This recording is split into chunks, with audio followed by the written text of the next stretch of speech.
बातमी कोल्हापुरातून येते। कोल्हापूरमध्ये पंचगंगा नदीच्या वाहत्या पाण्यातच गणपती विसर्जन करण्याचा इशारा हा हिंदुत्ववादी संघटनांनी दिलाय।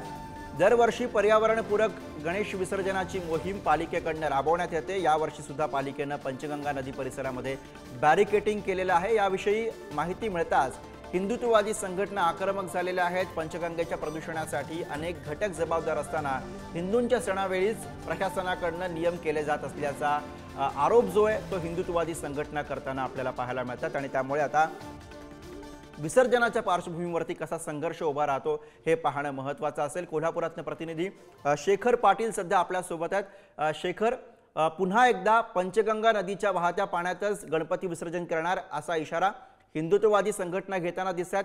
प्रशासनाचा अर्थातच याला विरोध आहे, त्यामुळे कसा संघर्ष उफाळण्याची शक्यता?